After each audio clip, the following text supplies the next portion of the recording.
The sheriff now says murder charges could be brought in the North Carolina power outage after a person was found dead in a house with no power. Police are now investigating if the death is related, but over 30,000 customers are still without power after 2 electrical substations were attacked this weekend.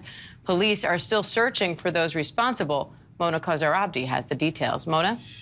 Hey, Diane. Authorities say this investigation is moving at a fast pace, but the stakes could be higher if that death is connected to the power grid attack. If so, the Moore County Sheriff says whoever is responsible could be charged with murder. Meanwhile, residents here have spent a 4th night in the dark. Duke Energy crews are working in 24-hour shifts to restore the power. And they say by midnight tonight, they expect to get the job done. But this blackout has had a heavy toll on this community. Their lives have been disrupted. Schools and businesses have been closed. I spoke with an 80-year-old Army veteran who says it was the kindness of strangers that helped him get through. Diane? All right, Mona Khazar-Abdi, thank you. And I'd like to bring in Southern Pines Town Manager Reagan Parsons for more on this. Reagan, thanks for being on. What's the latest update on this effort to restore power there in Moore County? So the good news is the Duke Energy crews, of course, have been working around the clock since Saturday evening. And we got some news this morning that repairs overnight were significant and very successful. We are actually, I'm getting reports almost every 10 minutes of neighborhoods that are now starting to come back on. And assuming everything continues to move as planned, I think they will more than meet their established time of midnight this evening. And hopefully everyone will have some power and some lights before sun even sets this evening. But so far, very, very positive news all morning long. So how's the community responding to this? What's it like there at night right now? Well, it's very dark.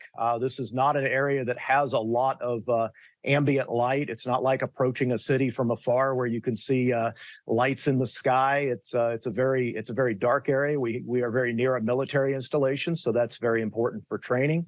And traffic lights have been down since late Saturday night, but the community has really pulled together.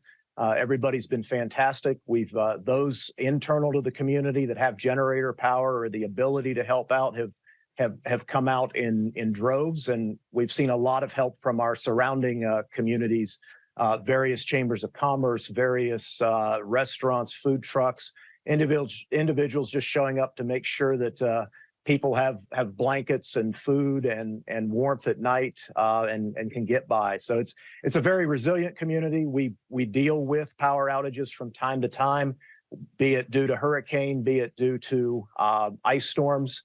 But this was one of those circumstances where we didn't have a day or 48 hours or a week of weather reports to prepare.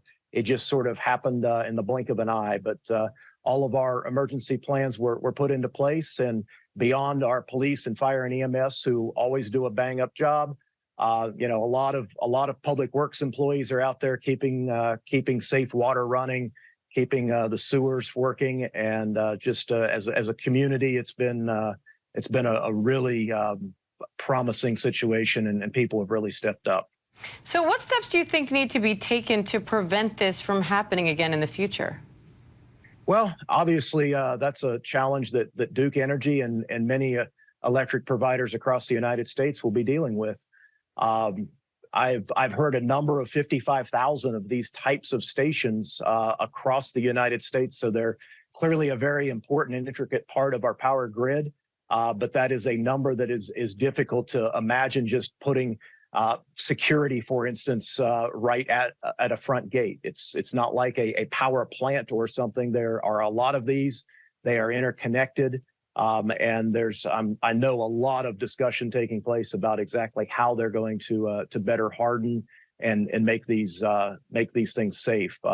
Typically, if it were just one station, we may not even know the difference, because they have been very successful in building redundancy into these types of systems. But when you take 2 out located this closely together, we're seeing the impacts. All right, Reagan Parsons, we appreciate your time today. Good luck to you. Thank you. Thank you. Hi, everyone. George Stephanopoulos here. Thanks for checking out the ABC News YouTube channel. If you'd like to get more videos, show highlights, and watch live event coverage, click on the right over here to subscribe to our channel. And don't forget to download the ABC News app for breaking news alerts. Thanks for watching.